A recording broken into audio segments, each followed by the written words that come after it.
Welcome to the Philippines, in case you're watching from another country.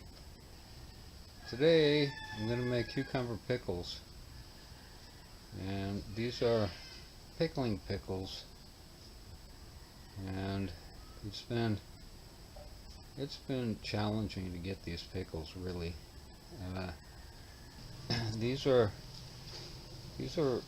kind of small, and that's the way I want them.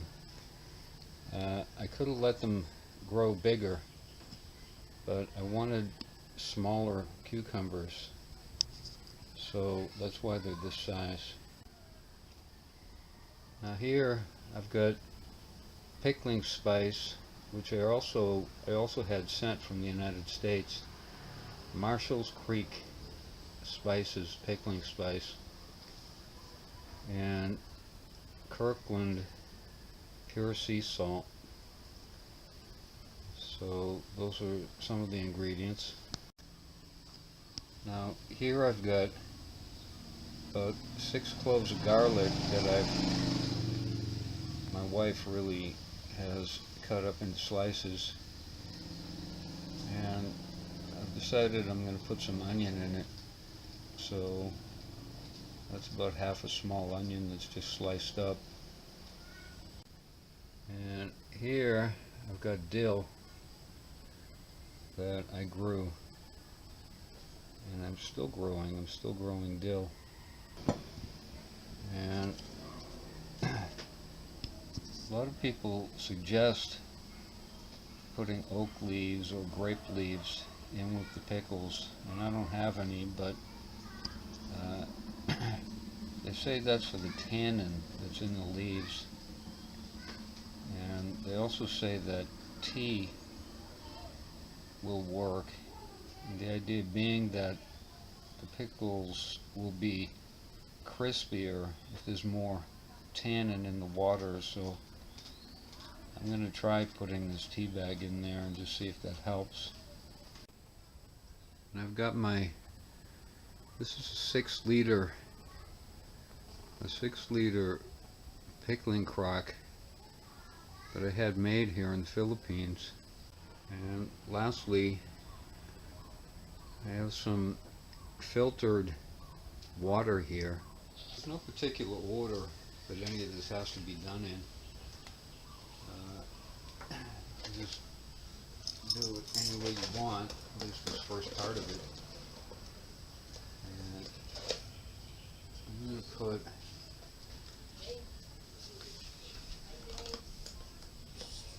put about 1.5 tablespoons of salt into that water.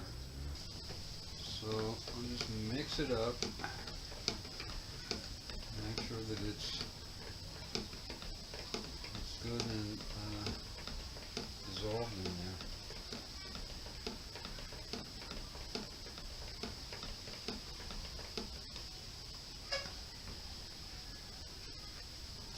And the next step,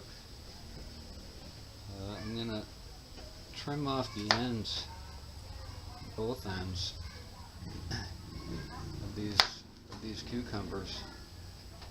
Supposed to be there's an enzyme in the it's supposed to be an enzyme in the end that have the stem. But I'm going to just trim off both ends, just because that's the way I am. I just want to be sure that I'm getting that enzyme out.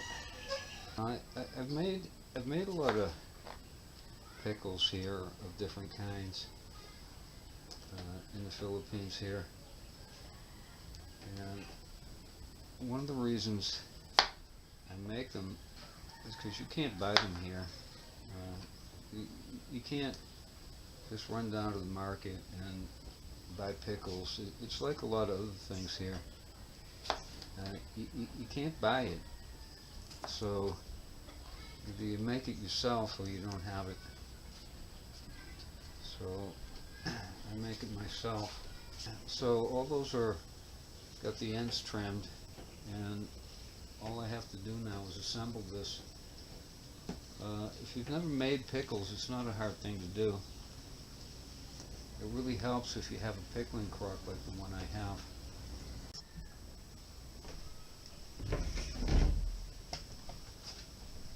The first thing I'm going to do is put the dill in, and I'm basically just break it up like this, and I'm going to put it in the bottom.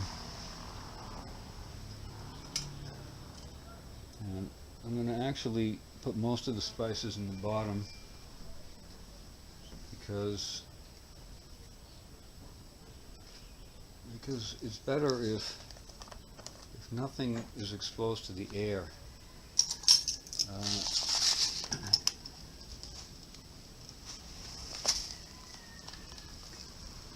In fact, it's not just better, it's essential.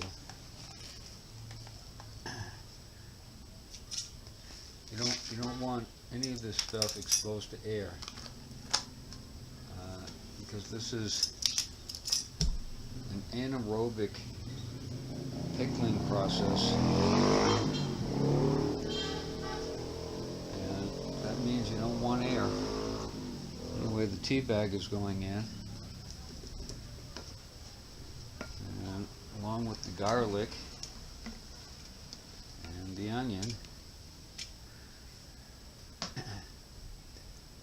Now, I want to try to pack these cucumbers in tightly as I can, really.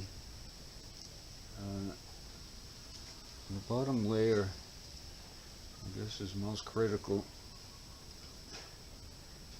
because the rest of them, it's going to be hard to do it. But I'm stacking them vertically, and I'm trying to get them all in there very tight. That's about as good as I can do it for that bottom layer. And the rest of these, I'm just going to lay on the top. And lay on the top and just push them down. Just push them down in. Now, a lot of people that make this pickles this way, they measure the salt by weighing it, and I suppose that's a good idea, because then you have exact control over how much salt is in your water. But I haven't done that, and you know, I have varied the amount of salt that I put into my pickles. I have varied it. And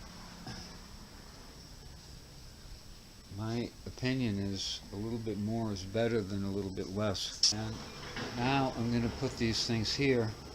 This is part of the pickling crock. And these things are known as stones, even though they're not really stones. I have made pickles in other kinds of containers using actual stones, flat stones that I just put in there. Because the idea is that you want to keep all the vegetables below the surface of the brine. It's really important that it be below the surface of the brine so that no air can get at that stuff. So I'm going to put my brine in here, and I hope I have enough.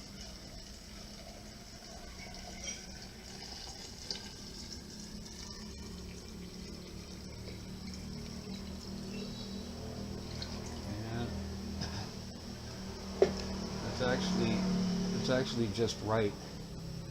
That's the good thing. Now I want to tap this to get any air pockets out that might be in there. And there really wasn't any. So I'm ready now to just put the lid on. Now on this kind of a pickling crock, it's got this thing here called a moat. And the lid here, if you see, there's an indentation here. It's indented. And the idea is you fill the moat with water and then put the lid on it, and then as gases want to escape, they'll escape through here. You just got to make sure to keep that moat filled.